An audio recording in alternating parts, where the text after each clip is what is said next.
सोने की मिट्टी। एक गांव में राम नाम का व्यापारी रहता था। वो बहुत ही भला इंसान था। एक दिन राम बाजार जाने के लिए घर से बाहर निकला। उसी समय में उसके घर के सामने से दो व्यक्ति दो बड़े टोकरियों में मिट्टी ले जाते हुए दिखे। उन्हें बुलाया। मुझे थोड़ी सी मिट्टी की जरूरत है, क्या मैं इस मिट्टी को खरीद सकता हूँ? मुझे इसका दाम बताइए, कहा राम। फिर उन दोनों में एक व्यक्ति मिट्टी देने के लिए विचार कर रहा तो दूसरे व्यक्ति ने बेचने के लिए मानने पर दोनों टोकरियों की मिट्टी को घर में एक जगह रख के वे दोनों राम के दिए हुए पैसे लेकर बाहर आ गए।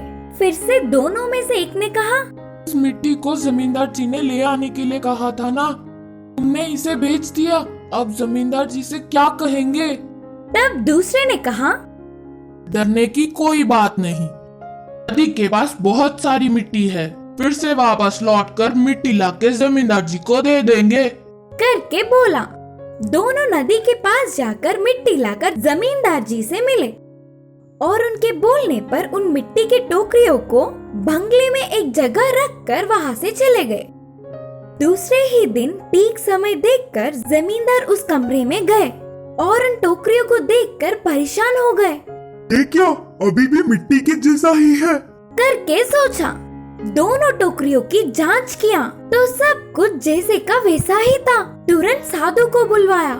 आपके कहने पर शुभ मुहूर्त है करके नदी से मिट्टी मंगवाकर इस कमरे में रखवाया।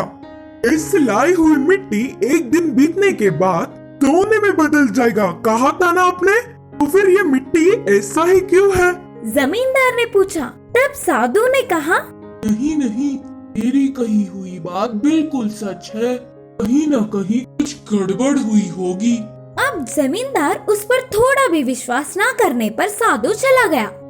वहाँ ऐसे चल रहा था तो यहाँ राम मिट्टी रखी हुई कमरे में जाकर देखने पर वह चमकता हुआ दिखा। ये क्या, मिट्टी चमक रही है? बोलकर पास जाकर देखा। अरे ये तो सोना है, भला मिट्टी सोने में कैसे बदल सकता है? सोचते हुए चौंक गया। उस दिन के पूरी रात में वह उसका तो नहीं, उसे क्या करूं करके सोचता रहा। उस सोने को कर्ज झेलने वाले गरीबों में बांटने के लिए जमींदार की मदद लेने का निर्णय किया। राम सुबह ही उठ के सीधे जमींदार के पास जाकर कहा, जमींदार जी, मैं आपसे एक बात बोलना चाहता हूँ। अच्छा ठीक है, बोलो। जमींदार ने कहा, मेरा नाम राम है, मैंने कल दो व्यक्तियों के पास से मिट्टी खरीदा था। बोलते हुए शुरू करके उनके पास आने तक की पूरी बात बताया।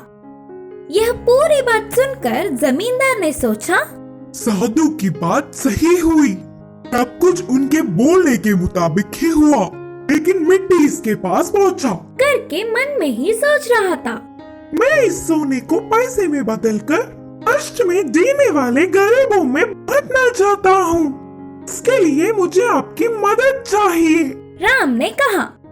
राम की भलाई देख जमींदार चौंक गए। अगर ये सोना मेरे पास ही होता तो इतने भले काम के लिए शायद उपयोग नहीं करता। ये तो मुझसे भी महान है। सोचकर उसकी बहुत तारीफ किया। बाद में राम की पूछी हुई मदद जमींदार ने किया। ऐसे राम कष्ट में जी रहे गरीबों में पैसे बांटकर आसपास के गांवों में अच्छा नाम कमाया। एक मुर्गी और दो काम वाले की कहानी। एक गांव में एक जमींदार रहता था। उनके पास फूल और सुब्बू नाम के दो काम वाले रहते थे। जमींदार बहुत ही अनुशासन और नियमों का पालन करने वाला था। सुबह ही नींद से जाग जाता था और उनके साथ ही फूल और सुब्बू को नींद से जगाकर काम करवाता था। गायों से दूध निकालवाना, घर साफ करवाना, बाजार से सामान मंगवाना, खेत के काम जैसे सारे पास ही रहकर जमींदार करवाता था। आलसी फूल और सुब्बू को सुबह ही उठ के काम करना पसंद नहीं था। इतने बड़े बंगले में आराम से खाट पर सोने के बजाय उन्हें क्यों ये तकलीफ लेना? के फूल जमींदार पर दया दिखाता है तो? पर हमारे मालिक उतनी सुबह कैसे जाग जाते होंगे? बोलकर सुब्बू ने अपनी संदेह व्यक्त किया। उस दिन से ही उन दोनों काम वाले ने उस विषय पर ध्यान दिया।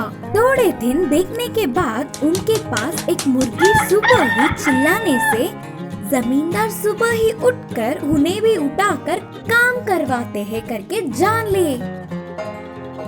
इससे उनके पास के मुर्गी को छुपा के ले जाकर बाजू के गांव में छोड़ आए। अगले दिन मुर्गी के चीख ना सुनने पर जमींदार देर से उठा। उस दिन फूल और सुब्बू शाम तक खर्राटे मारते हुए सो गए। उस मुर्गी के ना दिखने से हमारे मालिक नहीं उठे और हमें भी नहीं उठाए। अब आराम है रे, बोल के कहा फूल। हाँ हाँ, अच्छे से कितनी भी देर सो सकते हैं। बोलकर खुश हुआ सुब्बू। लेकिन उसके ऐसे जगने के कारण उसके सारे काम देर से हो रहे हैं और खेती के लिए देर हो रहा है करके परेशान होने वाला जमींदार अगले दिन से जल्दी उठाने का निर्णय लिया। जल्दी उठने की आशा से अगले दिन आधी रात को ही उठ गया और सुबह हो गई सोचकर काम वालों को उठा के खेत के काम में भेज दिया। तब से जब कभी भी उसकी नींद छूटती तभी फूल और सुब्बू को नींद से उठा के काम पे भेज देता।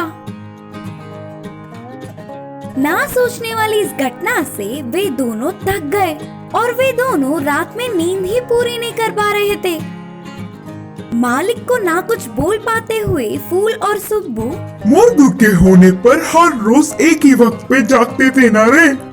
हाँ रे, अभी तो और धोखा खा गए। बोलते हुए और उदास होकर दोनों ने अपनी गलती जान ली और तुरंत बाजू के गांव में जाकर उस मुर्गी को ढूंढ के पकड़ लाए।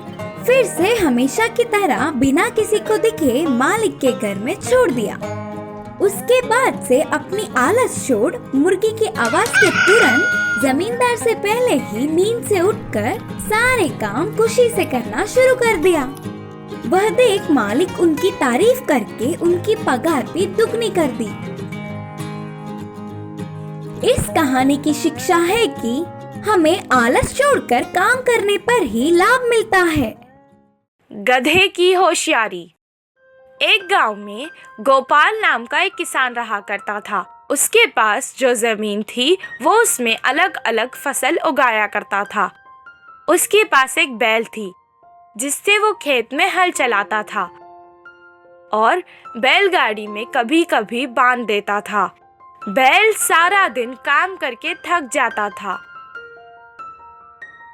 कभी कभी उसे अपने मालिक पर बहुत गुस्सा आता था पर कुछ नहीं कर सकता था। वो सोचता था कि एक दिन उसका भी समय बदलेगा। एक दिन अचानक उसके मालिक ने अपने साथ शहर से एक गधा खरीद के ले आए और बैल के साथ उसे भी बांध दिया। गधा बैल के साथ बात करके दोस्ती करना चाहता था। वो उससे कहने लगा, हमारे मालिक तुम्हें अच्छे से देखते हैं। गधे की बात सुनकर बैल दुखी हो गया और अपना सारा हाल सुनाने लगा। ये सुनकर गधे ने कहा, अगर तुम्हें काम से बचना है तो मैं एक उपाय देता हूँ। इसी बात का वो इंतजार कर रहा था कि कोई उसे काम से बचने का उपाय दे। तुम खाना पीना छोड़ दो और बीमार होने का नाटक करो। इससे मालिक तुम्हें कोई काम नहीं देंगे। गधे की सलाह सुनकर अगले दिन से वो बैल वैसे ही करने लगा। ना खा रहा था, ना पी रहा था, ना ही खड़ सकने का नाटक कर रहा था। उसे बीमार देखकर किसान उसे छोड़कर अकेला ही खेत चला गया। वो वैसे ही सारा दिन तक बीमार होने का नाटक कर रहा था। 8 दिन बाद किसान ने उस तंदुरुस्त गधे को बैल की जगह अपने साथ खेत ले गया। जो काम वो बैल से करवाता था वो अब गधे से करवाने लगा। सारा दिन मेहनत करने के बाद गधा रात को थक जाता था। बैल को आराम करते देख के वो कहने लगा, अయ్యో, मैंने उसकी मदद करके अपना ही नुकसान कर लिया। बचने के लिए कुछ उपाय सोचना पड़ेगा। सारी रात वो यही सोचता रहा। सुबह जब वो बैल के पास गया तो उससे कहने लगा कि तुम्हें देखकर मुझे बहुत अफसोस हो रहा है। तुमसे आजकल कुछ काम नहीं होने के कारण तुम हमारे मालिक पर बोझ बनते जा रहे हो। मैंने कल मालिक को बात करते सुना था कि वो तुम्हें अब पशुशाला बेच रहे हैं। गधे की बातें सुनकर वो सोचने लगा कि अब उसे अपना नाटक बंद कर देना चाहिए। अगले दिन से वो तंदुरुस्त होकर खाने और पीने लगा। उसे तंदुरुस्त देखकर किसान उसे अपने साथ खेत ले गया। अब वो उससे ही सारे काम करवाने लगा। इससे गधे को आराम हो गया। इस कहानी से हमें ये शिक्षा मिलती है कि कभी-कभी किसी को सलाह देने से भी हमें परेशानी हो सकती है।